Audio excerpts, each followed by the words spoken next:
Yeah, so I mean, I think a big thing for us now is with all the AI stuff. Some brands are a little bit scared of it. Some don't know what to do. And from our perspective, it's still in the infancy stage. Brands need to really be dipping their toe in the water. But we're finding it's not so much like going to take over your marketing, but it's more to accelerate, Nice. understanding your data, seeing what's working, what isn't.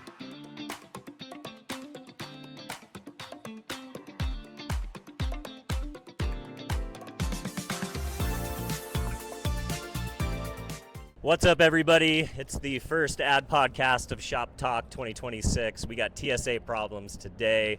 We already missed our first flight of the day, but we are here with Travis McEwan, the CEO of One at Bat Media. Travis, thanks so much for coming on and chatting with us a little bit. Thanks for having me. Yeah.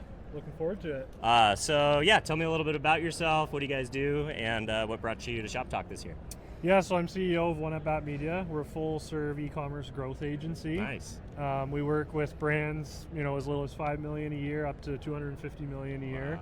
Wow, okay. Running paid media, retention on email marketing, and performance creatives. Let's go. And you mentioned you're in town from Toronto, so did you guys start as a Canadian shop, and now you're kind of getting the North American exposure? Or tell me a little bit about the history and what brings you south of the border. Yeah. So we've been in business since 2018. Okay. Actually, I would say probably like 70% of our clients are actually U.S. based. Oh, very cool. Okay. But yeah, we're Canada, U.S. It's all the same to us. Yeah, right. North America, as they say. Exactly. Yeah. Nice. So, but happy to be down here at ShopTalk and connecting with lots of brands. Awesome. So on that note, what brought you down this year? So is it mainly biz dev? You doing any thought leadership? You doing any entertaining? Like, what do you do as an agency where there are holding companies here that represent, the biggest brands in the world down to indie shops? What do you do to stand out at an event like this? Yeah, I mean, it's a lot of biz dev and networking. A lot of the work is done beforehand on LinkedIn, right. Connecting with people. 100%. So, talking to lots of different brands, software providers, partners that we have, big ones like Klaviyo, for example. Oh, let's go. But yeah, I mean, it's really just about networking and connecting with people. Okay, awesome. So what are the main things that you're seeing for 2026 that e-commerce brands need to be aware of? Like, what are some of the top 3 issues that you're trying to solve for this year? What are clients coming to you for? Yeah, so I mean, I think a big thing for us now is with all the AI stuff. Some brands are a little bit scared of it. Some don't know what to do. And from our perspective, it's still in the infancy stage. Brands need to really be dipping their toe in the water. But we're finding it's not so much like going to take over your marketing, but it's more to accelerate, Nice. understanding your data, seeing what's working, what isn't, and then internal processes as well. But for us too, like, we're not just paid media and we're not just retention. We look at the big picture. Yeah, your AOR essentially, but with an e-commerce speciality. Yeah. Help brands understand, how to acquire customers profitably, and then understanding their lifetime value and what they're going to make on those customers. Yeah, that's important. I feel like back when there was fast and easy money and it was get big or die trying, you could really kind of get away with nothing but ROAS and CPA. Now brands really want to understand, like, what is my profit? Exactly. They want to understand, what is their cost per good sold, from supply chain, marketing, all of the things. But also, if they acquire a customer, even if they acquire a customer at a deficit, that a customer sticks around and orders 8 times before they switch to another brand on average, you can afford to acquire customers at a deficit. How are you helping brands understand that LTV metric? Because it's not something you just plug and play in Facebook and Google Ads. It's a more long-term analysis. What are you guys doing to help solve for that? Yeah, so I mean, like, when brands come to us, it's not just a quick, simple onboarding where we're just, understand the brand, get ads out there. Like, we do a deep dive on, margins, how much do they actually have to work with? How much are you paying for shipping costs that's eating up, your profit? So really understanding that from the get-go, and then understanding ad spend as a percentage of your total revenue. That's really a key metric for us for most clients. So, that can range, like you said, where supplements, like, they're going to order monthly, maybe you break even or any lose. kind of, what do you call, like a staple, right? Like I make coffee every morning. And it's funny, I heard the go-to-market guy for OpenAI made a really interesting keynote at IAB this year, and he basically said, everything in my refrigerator and my cupboard and my freezer and my pantry is a commodity except 6 brands. There's only 6 brands that I care about. Everything else, if AI shipped me the generic version, I would give 2 shits. Yeah. What are you telling clients to, how are you advising clients to be that brand that people want by name versus just a commodity? Yeah, so I mean, it's getting back into the brand marketing, right? Like you said, in the Wild West days of Facebook ads, it was drop shipping was crazy, right? People could ramp things up and sell a bunch of junk. But now it's sort of swinging back the other way where brand is becoming more important. And it's a bit of a moat too, because like again, supplements, any of the CPG stuff, there's a lot of competition. Yeah. And like the customer acquisition costs just keep going up and up, right? So the brand is going to be a big part of that. And a big part of that is the creatives, right? And what they're doing, partnering with creators as well. So it's a whole lot of different things, but yeah, brand is moat for sure.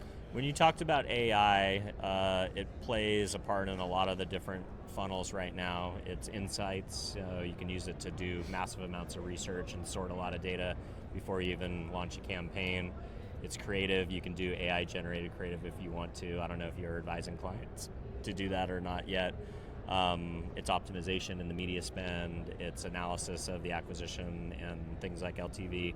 Are there any interesting places as an agency operator that you're saying AI pop up and create efficiencies that you didn't originally expect? I mean, I think it still is making a lot of progress around the creatives, but to your point, I mean, it's not quite there yet, especially for brands that value brand. They're not just going to put out a bunch of junk. But for us, it really helps with working with our creative strategists and coming up with, hooks and ad angles and ideas. But it's still human that's going to take that, right, and understand, how that's going to plug into everything. But I would say, like, overall, AI right now is the best thing for sorting through tons of data and quickly being able to get answers, and use that as a sort of a guide for us. I love it. So talk about the idea of what e-commerce actually means these days, because there was a long period of time where everybody wanted to drive traffic to their Shopify, and they wanted to fulfill through 3PLs, and they wanted to own the customer relationship. There's a lot of value in owning that e-commerce relationship with your customer directly versus third parties. But then if you look at things like, Amazon is trying to get down to same hour, not same day in certain cities. You've got Walmart offering free delivery from their brick and mortar. You've got more and more competition in kind of like the idea of instant gratification as it pertains to e-commerce, but is it really it's basically just retail that you don't have to walk in the door, it gets to you via third party. So how much are you talking to clients about e-commerce from the perspective of owning that relationship and shipping through traditional channels like FedEx and UPS and the postal service, etc., versus driving into these third-party platforms that can fulfill in moments, if not hours, but definitely less than days? Yeah, I mean, it's interesting. I think, again, we're telling clients you got to look at e-commerce as a whole, big picture, right? You don't look at just your Shopify store or just your Amazon or your Walmart, right? And at the end of the day, if brands are going to be omnipresent like that, that's great. Like, give the customer the opportunity to buy where they want to buy. But for the brands that do want to go direct and through their Shopify and have that direct relationship with customers, a lot of times we're talking to clients and we're like, well, what is the main thing that you're going to do? Maybe they can get it faster from Amazon, but if they go direct with you, are there free gifts? So trying to layer in like the, maybe it's less shrinkage or like a bigger size or something that's special. Yeah, limited flavor drops or limited, yeah. That's pretty cool. All right, we talked a little bit about creators. We're in an interesting world in the creator economy now, where we've moved away from the idea that followers are the end-all be-all. Essentially, my daughter, who's 12, reached 500,000 people this month, through her 5,000 followers that she has on Instagram. Everybody gets an at-bat. A brand can go viral posting on their own page through creators, using creators on their page. It seems like more than ever, it's a volume game of generating lots of creative, testing things and seeing what's worked. And then if you get good organic traction, that might be the right place to spend money to further amplify.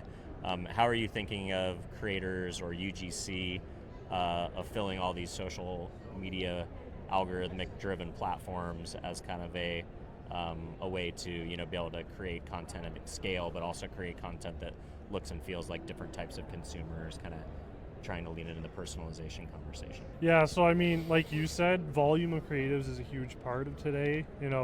Running paid media, for example, we're not hands on the dial with targeting and all of this. We let the platforms do that, right? They've got the AI and the algorithms. Our job is to give it the most volume of creatives and different ad angles. So to your point of organic, right? Go broad with your organic, do as much creatives as you can there, and then see what's going to pop off organically, and then take that and amplify it with your paid media spend. But yeah, I mean, I think volume of creators and creatives in general is just the biggest thing right now. Makes sense. All right, sir. If folks want to learn more about you, connect directly, where would you like to send them? Yeah, just go to our website, oneatbatmedia.com. Awesome. Thanks for spending some time. Good to meet you. Cheers, buddy.